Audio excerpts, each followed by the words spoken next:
Kedepannya, aku akan terus mengawal ini semua teman-teman sama kalian semua. Selama kalian masih support, selama kalian masih mendukung, aku akan terus semangat untuk mengawal apa yang memang sudah kita tuntut. Dan juga untuk berkolaborasi, aku mau bertemu dan mau berdiskusi dengan lapisan-lapisan masyarakat, dengan ahli-ahli di bidangnya, ahli-ahli ilmu tata negara, ahli-ahli hukum, ahli-ahli ekonomi, pokoknya dari topik yang bermacam-macam itu, karena mungkin dan banyak sekali topik yang mungkin aku nggak tahu dan aku bukan ahli di dalamnya. Aku hanya menyuarakan, bantu menyuarakan apa yang menjadi aspirasi dan apa yang harus dipertanggungjawabkan oleh karyawan-karyawan kita ini setelah kita tuntut mereka untuk melaksanakan itu semua. Dukung penuh dibahasnya kembali rancangan undang-undang perampasan aset. Ini penting sekali dalam rangka pemberantasan korupsi, sangat penting. Dan itu sudah, saya ingat saya sudah 3 kali kami mendorong agar RUU perampasan aset ini pada saat itu segera dibahas di DPR.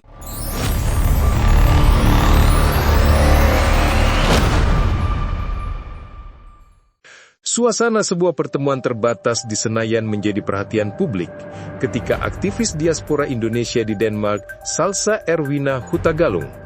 Hari itu, suasana di Istana Negara terasa berbeda. Aktivis diaspora Indonesia di Denmark, Salsa Erwina Hutagalung, akhirnya bertemu langsung dengan Presiden Prabowo Subianto.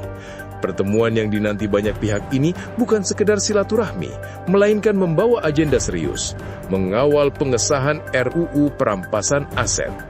Salsa datang dengan sikap tegas, namun suaranya terukur. Ia menatap Presiden tanpa gentar. Bapak Presiden, ucapnya pelan tapi mantap. Rakyat Indonesia menunggu langkah nyata. RUU perampasan aset sudah terlalu lama tertahan, sementara uang negara terus mengalir ke kantong para koruptor. Inilah saatnya pemerintah menunjukkan keberpihakan yang jelas, berpihak pada rakyat, bukan pada para perampok kekayaan bangsa. Ruang pertemuan hening. Setiap kata yang keluar dari mulut Salsa terdengar begitu jelas. Ia melanjutkan, kali ini lebih menekankan harapan rakyat. Bapak sering berbicara soal kedaulatan bangsa. Izinkan saya mengingatkan, kedaulatan itu juga berarti memastikan hukum berdiri tegak. Rakyat butuh bukti bahwa negara hadir, bukan hanya dalam menjaga perbatasan, tapi juga dalam memberantas kejahatan yang merampas masa depan anak cucu kita. Jika RUU ini disahkan, itu adalah tanda bahwa Indonesia benar-benar serius melawan korupsi. Presiden Prabowo mendengarkan dengan tenang. Sorot matanya tegas, tangannya bertumpu di meja. Setelah Salsa selesai, ia menghela nafas singkat lalu memberi tanggapan.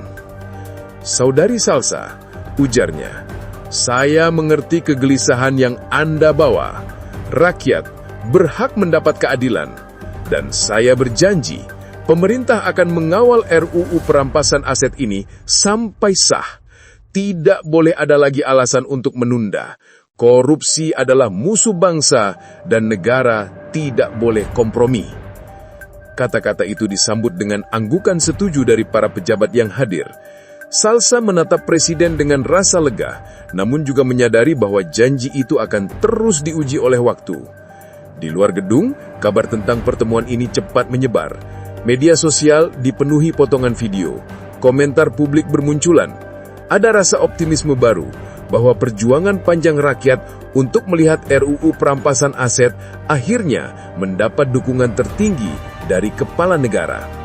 Hari itu tercatat dalam ingatan banyak orang. Salsa Erwina hadir sebagai suara rakyat dan Presiden Prabowo Subianto menegaskan komitmennya. Sebuah momentum yang diharapkan menjadi titik balik bagi bangsa ini untuk menunjukkan bahwa hukum benar-benar bisa menjadi panglima dan keadilan bukan lagi sekedar janji kosong.